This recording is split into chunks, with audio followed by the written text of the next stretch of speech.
Hello students, तो हम human physio की जो यूनिट हमने स्टार्ट की थी लोकोमोशनल मूवमेंट वाले चैप्टर को भी रोका है और जैसे जैसे हो पाएगा हम उसके वीडियो भी अपलोड कर देंगे।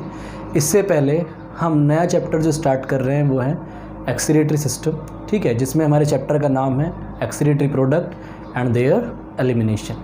कि एक्सीलरेटरी प्रोडक्ट क्या हैं, उनका एलिमिनेशन कैसे होता है, कैसे यूज़फुल सब्सटेंस हमारी बॉडी में रीअब्जॉर्ब होते हैं, ये सारा हम इस चैप्टर में पढ़ने वाले हैं।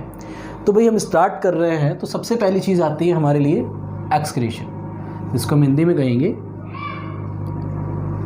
उत्सर्जन, ठीक है। अब उत्सर्जन और डाइजेस्टेड जो वेस्ट है और उसके डाइजेशन से जो हमारे वेस्ट बने हैं उनको बाहर निकालना और एक्सक्रीशन उत्सर्जन, ये दो अलग अलग चीज़ें हैं, ठीक है। वो इजेशन प्रोसेस के थ्रू निकलता है, इसको हम कहते हैं एक्सक्रीशन, जिसमें हमारे एक्सीलरेटरी सिस्टम इसमें वर्क करने वाला है। तो एक्सक्रीशन होता क्या है, तो हम पहली चीज़ एक आपको याद रखनी होगी, एक वर्ड चलता है हमारे बायो में मेटाबॉलिज्म, ठीक है। मेटाबॉलिज्म क्या है कि हमारी बॉडी में हमेशा कोई ना कोई केमिकल रिएक्शंस होती रहती हैं। तो बेटा हमारी बॉडी में कुछ बन भी रहा होता है, कुछ हमारी बॉडी में टूट भी रहा होता है, ठीक है। तो टूट रही होती है तो हम कुछ चीज़ रिलीज़ करते हैं, कुछ चीज़ें हमारे बॉडी के काम में आ जाती है। तो उन सारी केमिकल रिएक्शन को हम क्या कहते हैं, मेटाबॉलिज्म। अब इस मेटाबॉलिज्म के थ्रू हमारी बॉडी में कुछ क्या बनते हैं, वेस्ट बनते हैं। क्या बनते हैं बेटा, वेस्ट। तो इस मेटाबॉलिज्म से जो वेस्ट बनेंगे उस वेस्ट को हम क्या कहते हैं, मेटाबॉलिक वेस्ट, उपापचयी व्यर्थ। क्या कहते हैं उनको अपन,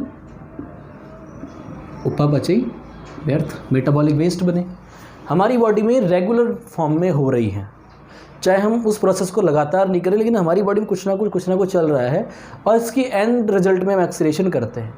अब एक्सक्रीशन का मतलब यही नहीं है सीधा कि यूरिन सीक्रेट कर दिया, केवल ये मतलब नहीं यूरिन सीक्रेट कर दिया। हम एक्सक्रीशन अलग अलग मेथड से करते हैं। कुछ एक्स्ट्रा सब्सटेंस हमारे पसीने के थ्रू बाहर निकल जाते हैं, कुछ हम एयर के थ्रू बाहर जो लंग्स के से हम निकाल देते हैं, लंग्स हो गई, स्किन हो गई, ये भी हमारे अदर एक्सक्रीटरी क्या है सिस्टम में ऐड किए जाते हैं, ठीक है।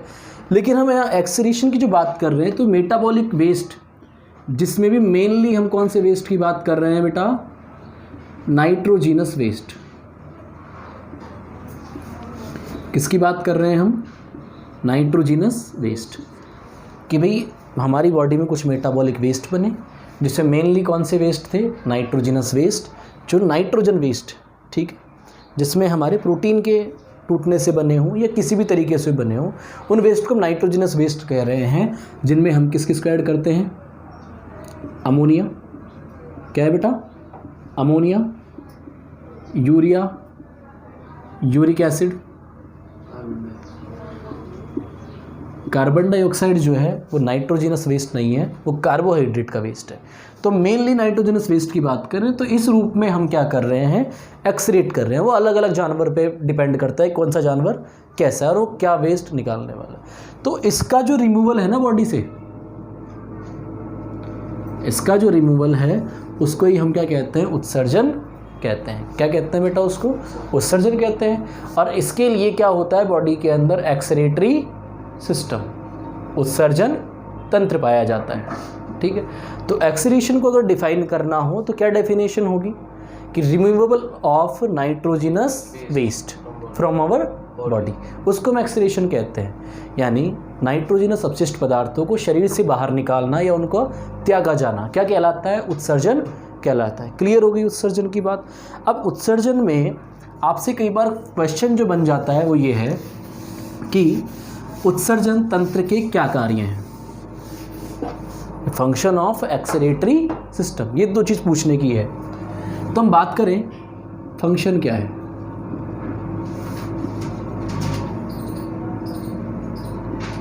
फंक्शन ऑफ एक्सक्रीटरी सिस्टम, उत्सर्जन तंत्र के कार्य हैं। दो स्पेसिफिक कार्य है। तो पहला तो आप यही सोच जाओगे कि भाई पहला फंक्शन तो मेन क्या हो गया, भाई उत्सर्जन ही हो गया, एक्सक्रीशन हो गया, ठीक है। दूसरा फंक्शन हम बात करें कि दूसरा और क्या फंक्शन हो सकता है, ठीक है। वो किसी कन्वीनियंस की वजह से हम वापस रिटर्न होते हैं। हम बात कर रहे थे कि फंक्शन ऑफ एक्सीलरेटरी सिस्टम क्या है, तो दो मेजर फंक्शन है। तो हमेशा ध्यान रखना मेजर फंक्शन में पहली बात आप इसको नहीं करेंगे उत्सर्जन को, पहली बात आपको करनी है ऑस्मो रेगुलेशन, ठीक है, जिसको हम हिंदी में कहते हैं परासरण नियमन, ठीक है। और दूसरा है एक्सरेशन, उत्सर्जन, ठीक है। तो प्राइमरी फंक्शन ऑस्मो रेगुलेशन होगा और इस ऑस्मो रेगुलेशन को मेंटेन करने के लिए ही हम क्या कहते हैं, क्या करते हैं, एक्सरेशन करते हैं। तो किसी को पता है भी ऑस्मो रेगुलेशन क्या होता है? Maintenance of body fluid. Maintenance of body fluid, यानी हमारी बॉडी के अंदर कुछ फ्लूइड हैं स्पेसिफिक, और उस फ्लूइड को हम क्या करके रखना है, मेंटेन करके रखना है। जैसे कि हमारी बॉडी के अंदर कितना पानी है, ऑलमोस्ट 65% है। तो हम ये चाहते हैं कि वो मेंटेनेंस हमारी बॉडी में बना रहे। हमें चाहते हैं कि हमारे बॉडी में पानी ज़्यादा कम भी नहीं हो और पानी बहुत ज़्यादा बढ़े भी नहीं। तो बढ़ता है तो हम एक्सक्रीशन करते हैं, कम हो जाता है तो हम उसको बैलेंस बना कर रखते हैं। कंसंट्रेशन बढ़ा के कुछ भी करेंगे उस प्रोसेस को हम क्या कहते हैं, ऑस्मो रेगुलेशन। तो ऑस्मो रेगुलेशन की डेफिनेशन क्या हो गई? Maintenance of body fluid. शरीर तरल की सांद्रता को बनाए रखना ही क्या कहलाता है, परासरण नियमन कहलाता है। अब जनरली मैं एक चीज़ आपको इसको अमीबा समझा देता हूँ कि मेंटेनेंस करते कैसे, वो हमारे एग्जाम्पल में नहीं है, चीज़ों में नहीं है, फिर भी आप समझ सकते हो। जैसे कि मैंने एक एग्जाम्पल लिया समझने के लिए ऑस्मो रेगुलेशन को, अमीबा। और अमीबा मैंने कौन सी ली है, जो फ्रेश वाटर में मिलती है। किस में मिलती है बेटा? फ्रेश वाटर में, ठीक है। हमारे अगर उत्सर्जन की बात करें तो हमारी बॉडी में क्या है, किडनी है, ठीक है बेटा, किडनी है, ये यूरेटर हो गया, यूरिनरी ब्लैडर हो गया, एक स्पेसिफिक सिस्टम हमारे काम कर रहा है। लेकिन हम बात करें अमीबा, तो अमीबा एक कोशिकीय जीव है, यूनिसेल्युलर। तो उस अमीबा की स्ट्रक्चर को हम देखें तो जनरली ये उसकी स्ट्रक्चर है, एक ही सेल है, इसके अंदर कोई सिस्टम नहीं है, किडनी विडनी वाला कोई लफड़ा इसके अंदर नहीं है, नहीं है बेटा। तो उत्सर्जन कहाँ से करेगी, अपनी सरफेस से कर लेगी, सामान्य सतह के द्वारा करती है। किसके द्वारा करती है? सामान्य सतह, जिसकी जनरल बॉडी सरफेस है, इससे करेगी। लेकिन अपन ने क्या कहा कि बाहर फ्रेश वाटर है। फ्रेश वाटर का मतलब है, मतलब कि प्योर वाटर कंडीशन आप मान लीजिए, जिसके अंदर सॉल्यूट कम है, कम गाढ़ा है। अंदर वाला जो फ्लूइड है इसकी बॉडी का, साइटोप्लाज्म, वो गाढ़ा है। जब अंदर का मीडियम गाढ़ा हो तो उस मीडियम को हम क्या कहते हैं, हाइपर टॉनिक। क्या कहते हैं? हाइपरटॉनिक। और ये वाला जो मामला है इसको हम कहेंगे हाइपोटोनिक सॉल्यूशन, क्योंकि बाहर सॉल्यूट कम है। तो कंडीशन क्या होगी भाई, जनरली एक प्रोसेस होता है वाटर के अंदर कि वो ऑस्मोसिस करता है और उसका मूवमेंट होता है हाइपोटोनिक से हाइपरटोनिक की तरफ, अल्प परासारी से अति परासारी की तरफ। तो पानी तो जाएगा भाई, तो पानी कहाँ गया, इसकी बॉडी के अंदर जाने लग जाता है। तो भाई हम सोच सकते हैं कि अगर कंटिन्यूस में पानी भरता रहेगा तो क्या हो जाएगा, फट जाएगा। क्या हो जाएगा बेटा? फट जाएगा। फटेगा कि नहीं फटेगा? तो फिर ये बचता कैसे, कैसे बचेगा? तो भाई इसके अंदर उत्सर्जन तंत्र के नाम पर एक चीज़ बन जाती है स्थायी रूप से, जिसको हम कहते हैं कॉन्ट्रैक्टाइल वॉक्यूल। क्या कहते हैं? कॉन्ट्रैक्टाइल वॉक्यूल तुरंत बनेगी, और ये कॉन्ट्रैक्टाइल जो वॉक्यूल है, जो एक्स्ट्रा वाटर है उसको एब्जॉर्ब कर लेगी और उसको, उसकी साइज़ क्या हो जाएगी, बढ़ जाएगी। और साइज़ बढ़ने के बाद ये धीरे धीरे कहाँ पहुँचेगी, ये पहुँचेगी मेम्ब्रेन पर, और जो एक्स्ट्रा वाटर होगा उसको वापस क्या कर देगी, बाहर निकाल देगी। निकाल दिया। तो इनके अंदर अमीबा की बात करें तो ऑस्मो रेगुलेशन कौन कर रहा है? कॉन्ट्रैक्टाइल वॉक्यूल, संकुचनशील रिक्तिका। इसलिए कई बार प्रश्न भी आ जाता है कि अमीबा में किडनी की समझात क्या है, कि भाई अमीबा में किडनी जैसा क्या है जो किडनी जैसा फंक्शन कर रही है, तो कौन है? Contractile vacuole. ये क्वेश्चन है, कॉन्ट्रैक्टाइल वॉक्यूल, नेफ्रिडिया, ये जो उत्सर्जन में काम आ रहे हैं वो एक जैसी चीज़ें हो गई। तो आगे बात समझ में, ऑस्मो रेगुलेशन क्या है, किसने हमारी इसकी बॉडी का फ्लूइड बढ़ा तो कैसे भी करके उसको बाहर निकाला, ये होता है ऑस्मो रेगुलेशन। इसने अपने बॉडी फ्लूइड को मेंटेन किया और ये ऑस्मो रेगुलेशन कंटिन्यू करेगा। और किडनी का मेजर फंक्शन यही है कि वो ऑस्मो रेगुलेशन करती है, और ऑस्मो रेगुलेशन के रिजल्ट में ही क्या हो जाता है, एक्सरेशन या उत्सर्जन हो जाता है। आगे बात समझ में, कोई दिक्कत नहीं है, ये अपन ने पढ़ लिया था, आप चाहो तो उसको फटाफट उतार सकते हैं। ठीक है, ठीक है, तो आपने उतार लिया है। तो हम आगे टॉपिक पे बढ़ते हैं। कि क्या क्या एक्सक्रीटरी ऑर्गन अलग अलग जीवों में पाए जाते हैं। ठीक है,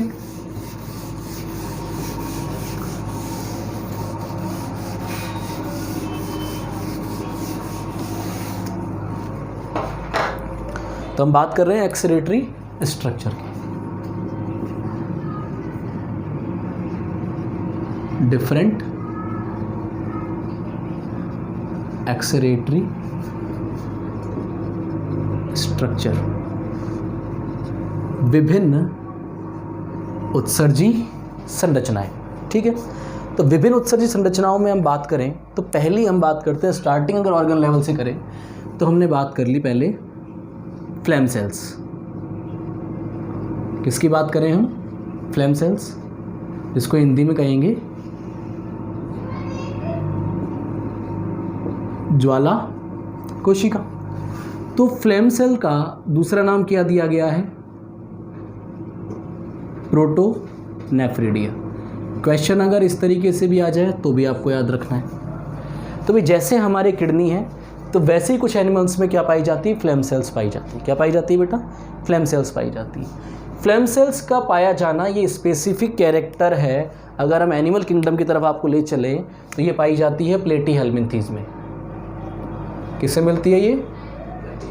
प्लेटीहेल्मिन्थीज के अंदर ये पाई जाती है, जिनको हम जनरली क्या कहते हैं? फ्लैटवर्म कहते हैं, चपटे कृमि कहा जाता है, ये कॉमन नेम है। तो प्लेटीहेल्मिन्थीज में किसके द्वारा होता है बेटा उत्सर्जन?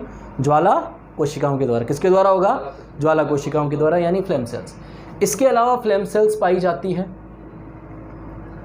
सिफेलोकॉर्डेटा। किसमें पाई जाती है? सिफेलोकॉर्डेटा, जिसका एग्जाम्पल बहुत फेमस है एम्फियोक्सिस। कौन सा बेटा? एम्फियोक्सिस। इसके अलावा एक स्पेसिफिक होता है रोटिफर्स। इनके अंदर क्या मिलेगी अपन को? ज्वाला कोशिकाएं मिलेगी। जैसे हमारे अंदर किडनी है वैसे इन ऑर्गेनिज्म में क्या है? फ्लेम सेल्स है, ज्वाला कोशिका है। ठीक है, दूसरे में हम बात करें रेनेट सेल्स। रेनेट कोशिका जो कैसी होती है? H shape. कैसी होती है? H shape. जनरली आप यूँ कह लीजिए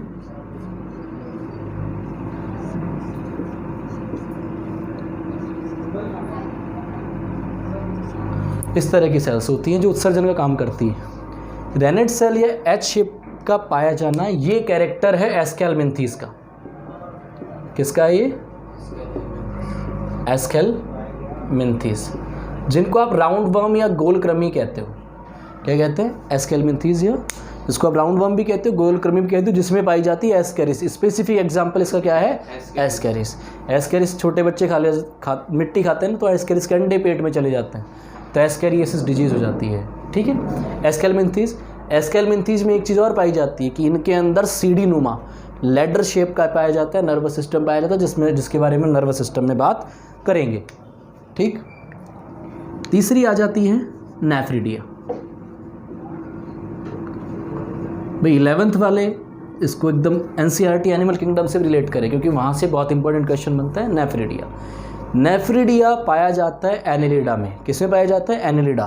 किसमें मिलेगा बेटा ये? एनेलिडा। और एनेलिडा का आपको एग्जाम्पल पता हो कोई जनरल? केंचुआ, अर्थवर्म। ठीक है, तो अर्थवर्म के अंदर क्या मिल जाता है? नेफ्रिडिया। चौथा है मेलपिगियन ट्यूब्यूल्स। मेलपिगियन नलिका। बहुत क्वेश्चन आता है। अब प्रश्न उठ जाए, मान लो सीधा पूछ ले कि ऑर्थोपोडा में क्या पाया जाता है। किसमें बेटा? ऑर्थोपोडा में क्या पाया जाता है, तो आप सीधा आंसर लिख देते हो मेलपिगियन। अगर हम और अपर लेवल पर जाते हैं तो मेलपिगियन जो ट्यूब्यूल्स है ना, वो मिलती है हमको इंसेक्टा वर्ग में। किसे मिलती है? इंसेक्टा। ऑर्थोपोडा सबसे बड़ा संघ है, उस सबसे बड़ा फाइलम कह सकते हो। और ऑर्थोपोडा का भी सबसे बड़ी जो क्लास है वो है इंसेक्टा। सबसे ज़्यादा क्या है? इंसेक्टा है। तो ये किसमें पाए जाते हैं? इंसेक्ट्स, जो किसमें आते हैं? ऑर्थोपोडा।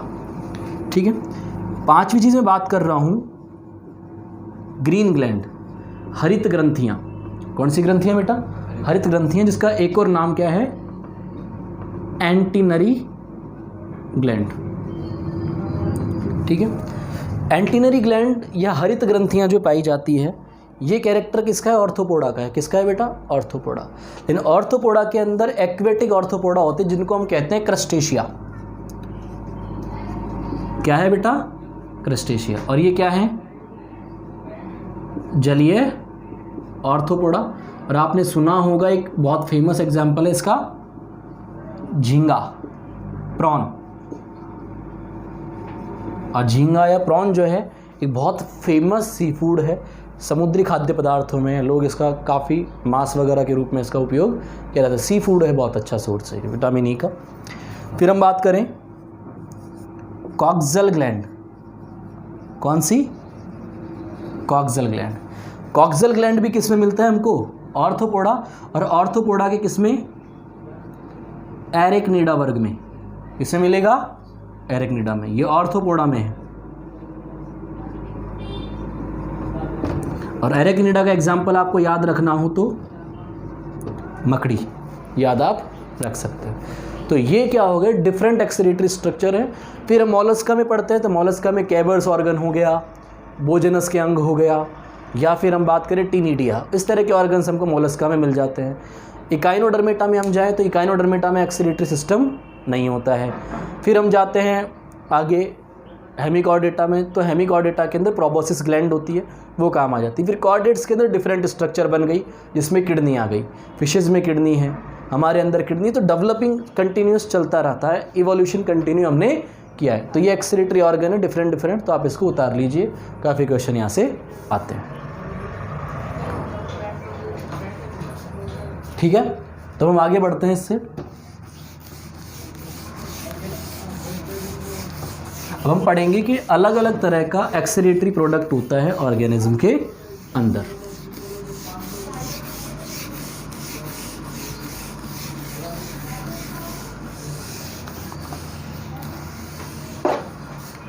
क्या है भाई? अलग अलग प्रोडक्ट हमारे पास आने वाले।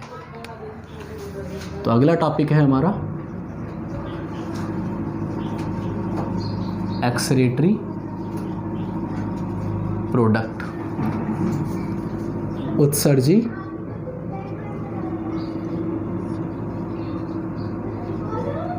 पदार्थ। क्या है भाई? उत्सर्जी पदार्थ। 3 उत्सर्जी पदार्थ अपन मुख्य रूप से सुनते हैं मेनली। कौन कौन से सुनते हैं? अमोनिया, यूरिया और यूरिक एसिड। 3 तो हम जनरली सुनते ही हैं। और हम सबसे पहले इसमें कौन सा पढ़ेंगे?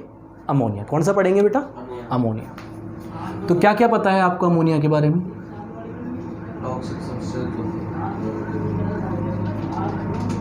टॉक्सिक होता है अमोनिया। ठीक है, तो अमोनिया के बारे में अगर हम बात करें तो अमोनिया, तो कुछ जीव जो हैं वो क्या करते हैं? अमोनिया का एक्सक्रीशन करते हैं। जो वो जीव जो अमोनिया का एक्सक्रीशन करते हैं, तो इसमें एक्सक्रीटरी सब्सटेंस क्या हो गया? अमोनिया। इसमें किसका निष्कासन होगा बेटा? अमोनिया का निष्कासन होगा। क्लियर सी बात है। किसका निष्कासन होने वाला है इसमें? अमोनिया का रिमूवल होने वाला है, कोई दिक्कत नहीं यहाँ पे। फिर हम आगे देखें कि वे जीव जो अमोनिया का उत्सर्जन करते हैं तो उनको अपन क्या कहेंगे? अमोनोटैलिक ऑर्गेनिज्म, यानी अमोनोटैलिक जीव हैं। कैसे जीव हैं बेटा? वो अमोनोटैलिक जीव हैं। भाई अमोनिया का उत्सर्जन कर रहे हैं तो अमोनोटैलिक जीव हो गए। अगर इस प्रोसेस की मैं बात करूं तो प्रोसेस को अपन क्या कहेंगे?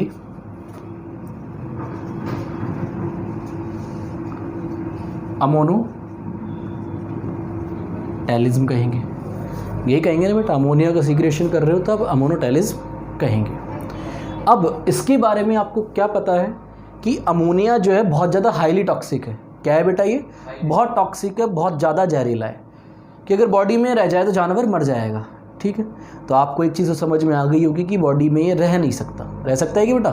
नहीं रह सकता, रहेगा तो मर जाएगा। तो यानी क्या होता है? तुरंत रिलीज़ होता है बॉडी से। किससे होता है बेटा? बॉडी से ये तुरंत रिलीज़ होता है, बॉडी के अंदर ये रहेगा ही नहीं।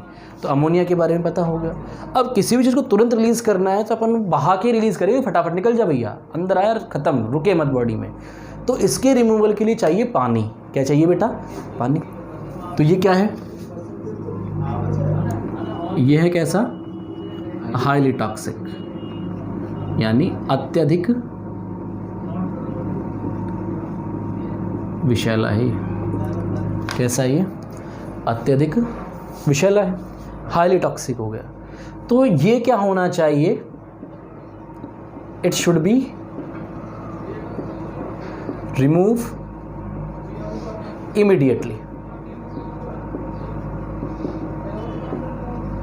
क्या होना चाहिए बेटा, it should be remove immediately, तुरंत क्या होना चाहिए, रिमूव होना चाहिए। ठीक है, क्लियर हो गई बात। ये 1 ग्राम जो अमोनिया होता है,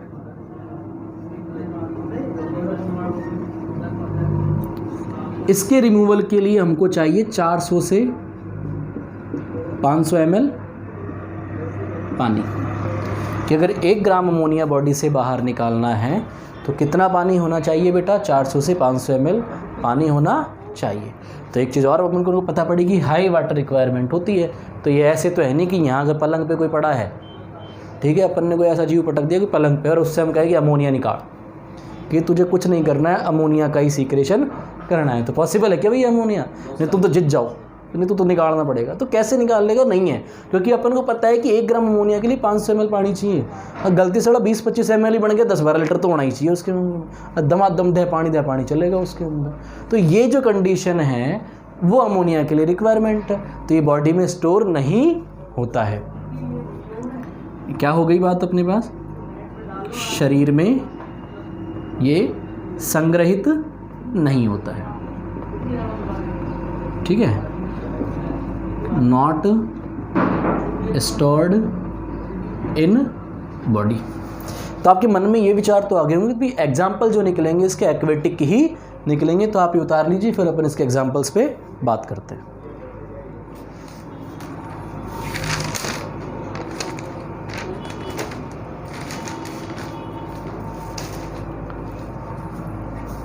ठीक है, तब एग्जाम्पल्स की बात करें हम, इसके बड़े सिंपल से एग्जाम्पल हैं जो खूब पानी में पड़े हुए हैं। और पानी में भी एक जनरल कंडीशन आप मान लीजिए, जनरली हाइपोटोनिक कंडीशन में अगर वो हैं, ये वातावरण हाइपोटोनिक चल रहा है तो ये होगा। तो एग्जाम्पल में बात करें अपन,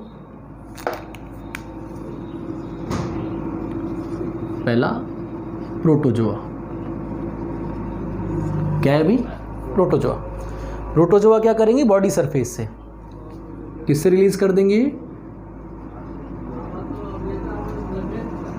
जनरल बॉडी सरफेस, सामान्य शरीर सतह से रिलीज कर देंगे।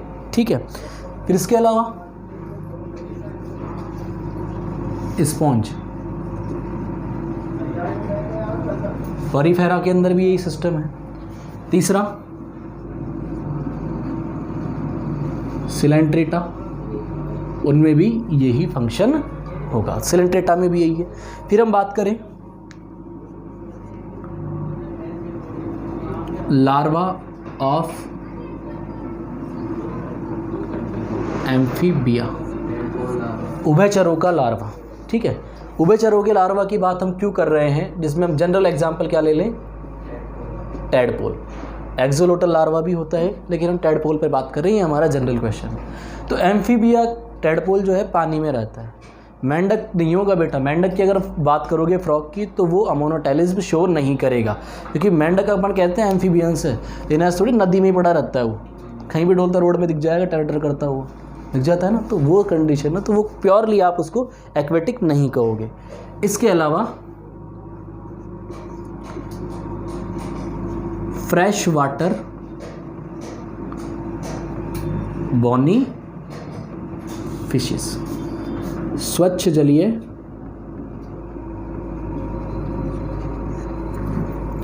अस्थिल मछलियाँ।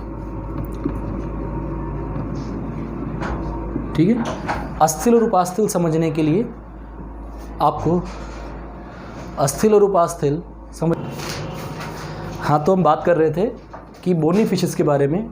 अब अगर आप 11th के एनसीईआरटी में 4th चैप्टर देखोगे तो फिशेस को 2 क्लास में डिवाइड किया है, कॉन्ड्रिक्थिस और ऑस्ट्रिक्थिस। जिनका एंडोस्केलेटन जो अंत्यकंकाल है वो अगर बोन्स का बना हुआ है तो बोनी फिशेस हैं, और जिनका किसका बना हुआ है भाई, कार्टिलेज का, तो वो कैसी हो गई, कार्टिलेजिनस हो गई। ठीक है, तो बॉनी फिशेस। आप कई बार क्या हो जाता है कि हम पढ़ लेते हैं कि वो कार्टिलेजिनस जो फिश है वो यूरिया का एक्सक्रीशन करती है और वो खाने के काम में नहीं लेते हैं क्योंकि उनमें यूरिया रहता है। तो आपसे कभी कोई कहते हैं कि इसमें भी तो अमोनिया होता है, इसको क्यों खा रहे हो फिर, क्योंकि फ्रेश वाटर की है, रोहू कतला वगैरह, इन क्यों खा रहे हो। तो भैया स्पष्ट रूप से आपको ध्यान रहे कि अमोनिया तो बॉडी में स्टोर ही नहीं हुआ, बना था जो चला गया। ठीक है, तो वो सारी चीज़ किसके अंदर आ गई, हमारे बॉनी फिशेस के अंदर पढ़ लिया, टेडपोल, सिलेंट्रेट। और आप एक्वेटिक रेप्टाइल्स भी आप किस में पढ़ सकते हो, अमोनोटैलिस में पढ़ सकते हो, लेकिन वो वेरी कर जाता है। हाइड्रोफिश वगैरह सांप हैं वो वेरी कर जाते हैं, कई बार वो कुछ चीज़ें यूरियोटैलिज्म भी शो कर देते। तो अमोनोटैलिज्म हमारा खत्म हो गया, तो ये आप उतार लीजिए फटाफट।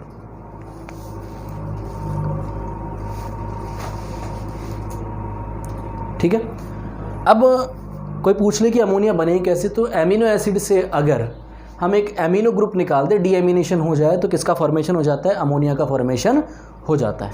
ठीक है,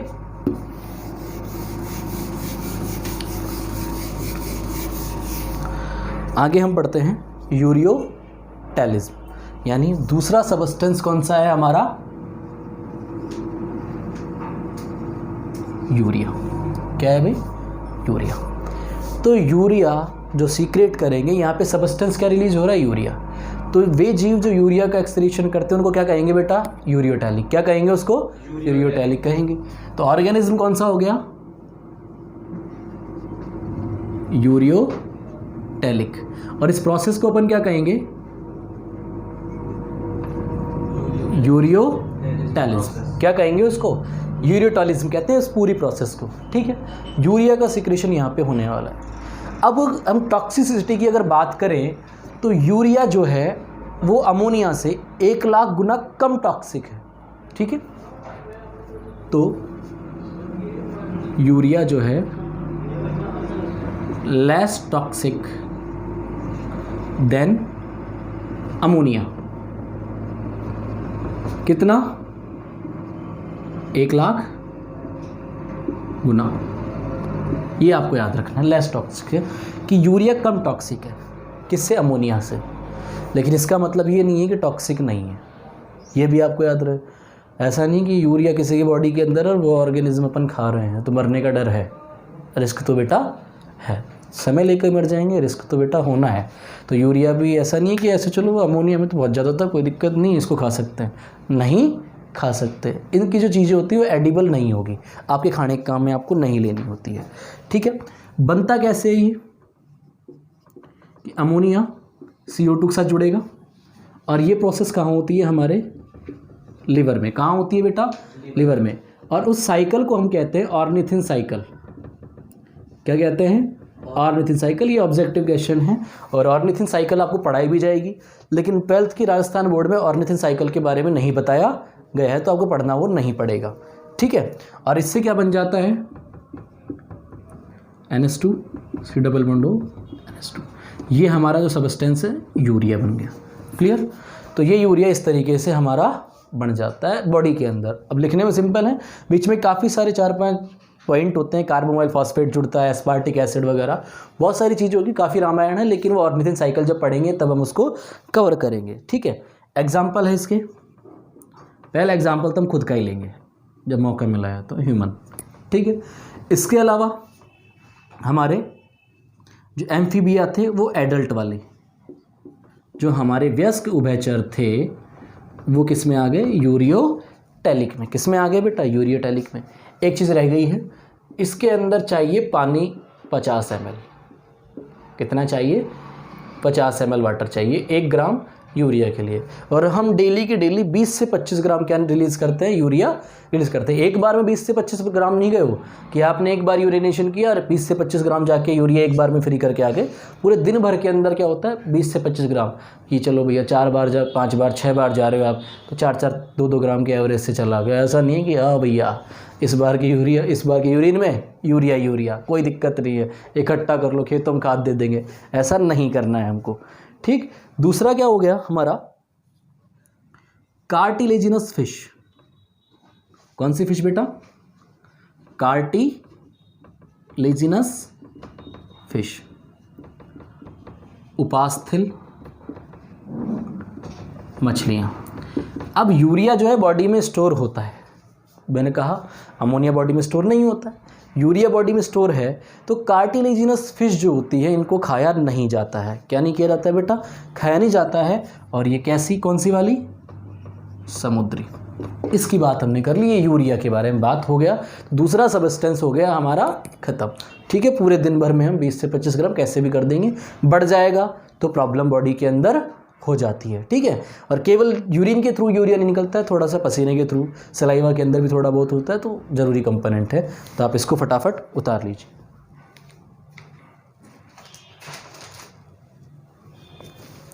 अब हम आगे बढ़ते हैं। तीसरा सबस्टेंस आता है यूरिक एसिड। क्या है भाई? Uric acid. अब ये सबसे कम विषैला इन सब में। तीसरा सबस्टेंस कौन सा आ गया? Uric acid.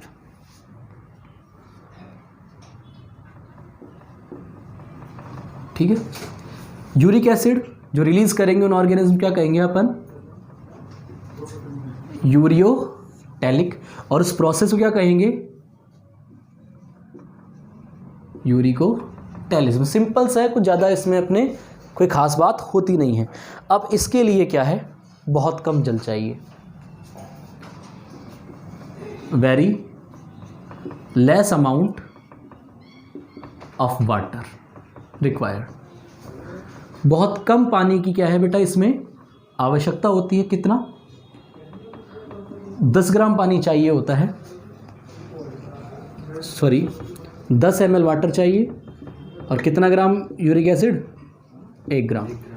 या 10 ml पानी, 1 ग्राम यूरिक एसिड। कोई दिक्कत वाली बात नहीं, कोई ज़्यादा खास फर्क भी नहीं पड़ रहा। तो आपको ऑर्गेनिज्म दिख जाएंगे ऐसे जो बहुत कम पानी पी रहे हैं, आप उनसे बना भी सकते हो। कैसे होता है भैया? इसके अलावा टॉक्सिक ये भी है, लेकिन ये कैसा है? बहुत कम, यूरिया से भी कम है।